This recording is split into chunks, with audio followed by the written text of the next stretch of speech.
Welcome to another episode of Commending and Contending. It's a podcast about how the gospel of Jesus encourages us to live our lives and use our words to commend and contend for Jesus and his gospel.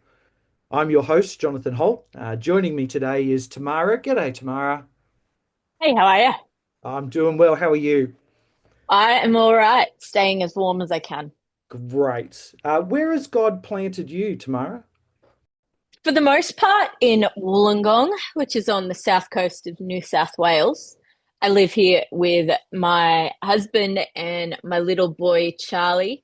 We have a veritable zoo of animals from dogs to cats to chickens. But work-wise, I'm kind of planted in a weird way. I'm the head of development and training for Virtual Church Assist. Who I believe you've interacted with recently when you spoke to Sam, our director. But under that umbrella, am also Rory Shiner's executive assistant. And he's currently the chair of the Gospel Coalition Australia, as well as serving in ministry over in Perth. Obviously, it works okay for you to do admin in Wollongong while he's doing his gospel leadership over in Perth, even with the time difference. Do you have a Yeah, clock with the Perth time and then another clock with the Wollongong time? my husband is actually fly in, fly out, and was in Perth for quite a while there. So it helps you when you're doing work and family time in WA as well as New South Wales. We make it Yeah. work. I really love the partnership aspect of my job. I love working with the Gospel Coalition as part of what I do with Rory and seeing what God's up to. I think it's really encouraging. Absolutely. Actually, on that, how has God been encouraging you recently, Tamara? In a lot of ways. Um, I read a lot of kids' books. Charlie is 16 months old and loves a book and will often just throw books at you. Um, and this is a bit weird, but we've been reading Where is the Green Sheep over and over again. And there's a page of that book where there's a scared sheep and a brave sheep. And I'm often reminded that when I'm scared, I can be brave. And I remind Charlie of that every time, that they're not two separate sheep. Um, And I've seen God showing up in lots of moments where I've stepped into spaces and gone, I don't know what I'm doing, God, with parenting, with work, with church life. And God's gone, no, I've got you. I'm at work through you. You can be both the scared sheep and the brave sheep all at the same time, which is odd, but toddler parents would get it, I reckon. Yeah, that's a beautiful truth, and it's remarkable how sometimes the way that children's literature expresses things really connects with a real truth in our hearts, particularly when the Good Shepherd is watching over us when we are both the scared sheep and the brave sheep. Yeah. The Gospel Coalition Australia runs on the generous donations of people like you. Regular donations keep our website free and full of excellent resources. Just visit our website and use that green Give button in the top right-hand corner to be part of this movement. Tamara, we recently organised through the Gospel Coalition Australia to run a leadership summit. It was an opportunity that gathered together a number of leaders from around Australia to take off their local hat and put on their national hat and think about what does it look like for the glory of the Lord to cover Australia like the waters cover the sea? How do we bring the good news of Jesus to every corner and every person of Australia? And what does that look like for us to do it together? It was a great day. It was really encouraging. And in the lead up to that day, we actually did a survey through our website, both available to anyone who looked at our website, but also particularly shared with all those leaders who were coming to our leadership summit that we hosted. Now, you were the one behind the scenes crunching the numbers, is that right? That was me looking at numbers, reading all the answers, and Being quite encouraged by what I saw. Yeah, terrific. I'd love to talk about some of the things you saw and what results we got. And maybe probably the first thing to do is just notice that this is more qualitative study rather than quantitative. Now, if I've understood it rightly, the difference is quantitative. You want lots of numbers to kind of show you what's going on, whereas Mm, what we were interested in is the qualitative, the answers people gave, the language they chose, the kind of words they used to express these ideas. So we weren't going for thousands of responses. We were actually going for quality language. And but that's more work for you in the background to kind of categorize it, right? They didn't just tick one disagree, five agree. They wrote sentences. How did you go about kind of sifting all of that?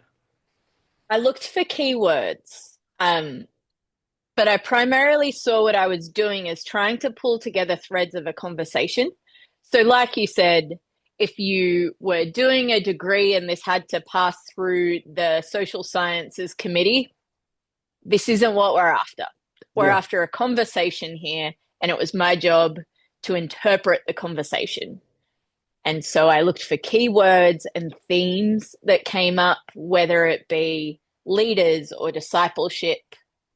There were a whole lot that came up across different categories. Some were bigger categories to summarize very specific answers. Evangelism had underneath it the idea someone had for evangelism electric cars, where Ooh. someone would drive around an electric car so it would be cost neutral and they would tell people about Jesus. But that just went under evangelism rather than electric cars. Yeah, good. And I like that conversation image you use, that it's as if all these people who responded to the survey all kind of were in a room together talking about something, and you were scribbling down the notes and capturing everything they said and seeing some of the bigger level themes that came out. And I wonder if it might be helpful to talk about some of those. For example, one of the questions we asked people was in the next 50 years, where would you like to see the gospel movement go in Australia? Where do we need to put our energy and focus? What were the results of that question? There was a lot of discipleship and evangelism targets here. Some of them were numeric, others were more on the ground minutiae of day to day. But what I found interesting was that there was a link often between the discipleship. It was equipping the saints to do the work of evangelism. There was a separate idea of things that go out to the community, commissioning someone within the church to do evangelism.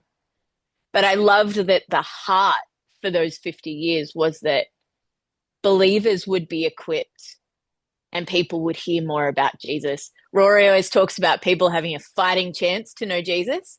And it was Mm. essentially that. It was, let's see what we can do to have believers be equipped and people hear the gospel. And so it sounds like, in a really large measure, we are on the same page around the Great Commission. We really do think we ought to be making disciples, and that discipleship ought to go to the ends of the earth in the way that Jesus commanded us. That's just really heartening, right? That we're really on the Mm. same page about the core business of what we think ought to happen. Yeah, it was really positive, and it wasn't just let's tell people the gospel. One of my favorite things was someone said, I'd like to see Christians believe the goodness of the gospel Mm. and a culture of deep and explicitly gospel grounded discipleship that is winsome and gracious. There's this real beauty to what people are presenting. And I think that that's core to where we are at the moment culturally. We don't just want to be having people presented the truth, we want them to see the captivating beauty of the gospel. And that really came out in those answers. Great. And it is really clear and was said on at our leadership summit that uh, it seems there's this moment amongst us uh, in terms of agreement on the core things and a desire to make something of this moment. And so we asked people what's the most important area we should invest in so that the gospel spreads more effectively in Australia. What were people saying is the most important area for us to invest in? Unsurprisingly, prayer was top of the list. Yeah, right. You might think that's a bit tokenistic. We know we need to pray. We're Christians, we pray. But not one answer was we need to pray more. There was a lot of we need to specifically gather people to pray. We need to gather people before work in the CBD to pray. We need organizational leaders to pray for each other and with each other. There was a real call that whatever else we did, there were a lot of other answers. We would start with prayer. And I Mm. think as doers, as people Mm. who want to get stuff done, we like to move on from prayer quickly as a, yeah, we prayed at the beginning of the day. Let's just get on with the business of discipleship and equipping lay people and developing our leaders well. But the most important priority was that we called to God in prayer. How cool is that? That is so good to hear that, and not just like a broad kind of notion that we all think prayer is a good idea, but particular ways in which that might happen, that we might encourage it, that we might see it, and that we might be doing that and modeling that for one another. That's brilliant. What else was in these kind of number one most important thing to invest in? Again, equipping lay people came up an awful lot, courses to help them out. Mm, Youth and children across the mm, board came mm, up as an important area of investment. What that looked like differed across different things. But as someone who started my ministry career as a children's minister, yeah. I loved seeing youth and children prioritized in the answers and the way that that doesn't just center the family, which there was pushback against that in some answers, that we can't just be nuclear family centric. We must Mhm. love those on the borders of our church who Yeah. don't necessarily fit the norm. But youth and children as a place where if we put that investment into helping with their worldviews, help them in their discipleship, help their families disciple them well and help them be well engaged in church, then soaked in prayer, you then have people who are disciples of Jesus further on in life. And so it Absolutely. wasn't a tokenistic, youth and kids matter, let's put money to that. It was very much, let's lay foundations that set the future. Yeah, for sure. Now, one of the things I thought that was very interesting about the what we asked people to do with this question was to offer not only their number one most important thing we should invest in, but also their second and third. And it's not like we offered them kind of a range of things for them to tick. We actually asked for them to put it in their own words, to say themselves what they wanted. So when we look at the results of what was the second most important thing people thought we ought to focus on? It was youth and children, which was really interesting. That after thinking about us who need to be praying and being equipped, after that, we really wanted to focus on those who we're reaching out to, the next generation of those who are Mm. believers. And we saw the value of that. We saw the leaders of those organizations in that room last week, Mm, and they were actively contributing. And you see that their heart isn't just for youth and children's ministers to have better tenure in churches, mm, though that was among the answers. mm. You see that their heart is for the whole church, and seeing that when young people have a home in the church, often other people do as well. Absolutely. And I was also struck by when we asked people for a third priority, after they'd already exhausted their first two, where they went to third, um, really clearly was a theme of collaboration. People wanted to encourage us to look at how we can be working together. Yeah, they wanted us to see that there's power in togetherness, that when we lower our tribal lines, which can be a scary thought, Mm, we create more opportunities to not double up on work.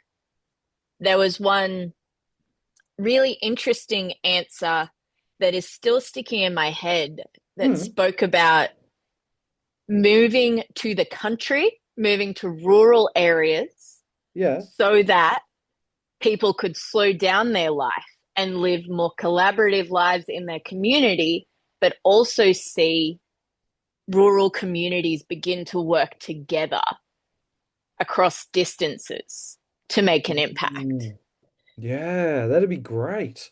Yeah, and that I don't really live in a rural community, but the idea of slowing things down and not being so focused on getting things done as individuals and having a broader approach and slowing down to see where that fits, that really captured my imagination. Mm. And I know that at the Leadership Summit, we were talking about that question of what are the things that we will only get done if we do them together. There's some things we might kind of happily leave one another to do and cheer each other on as we do them. But what are those things that we actually need to collaborate on and do together? Because if we don't do that, we won't get to it, and maybe we won't achieve the goal that we have of seeing the good news of Jesus reach more and more people across Australia. And you see that in theological colleges that all have their own individual role in the ecosystem. YouthWorks Mm, College shouldn't be SMBC, SMBC shouldn't be More College. They're all different colleges for a reason. mm, But when we can see that collective vision for raising up leaders who can run the distance in ministry, be resilient, gospel centered, then you see where there's windows to work together, even as methods are different. yeah. And I love this sense of kind of real hopefulness, real optimism that people have in when they responded to our survey to think about and hope for collaboration that reaches more and more people with this prayer and desire for equipping and developing leaders. But we also ask people, what do you think are the biggest challenges facing gospel growth in Australia today? What kind of result did that question raise? So many, so many answers. Yeah. There was from apathy Mm, of believers, busyness, division, theological drift. So all of those kind of sit within the individual mm, and those who are within the church. But then there's a lack of evangelism in the church, the way the church looks to outsiders. mm. And across the board, every now and then money came up. Okay. Yep. There was a few answers earlier that leaned into we need to buy more buildings. We need to Okay. get more people to help us build financial structures that mean we can survive. So a lack of funding came up. And I think Mm. every single senior minister of a small church would sit there and go, yes, and amen. There is a lack Yeah. of funding. But again, if you pull together and look at it as a collective problem, it's a different view. Um, Mm. the challenges, though, primarily leaned into the individual Christians in our church. Okay.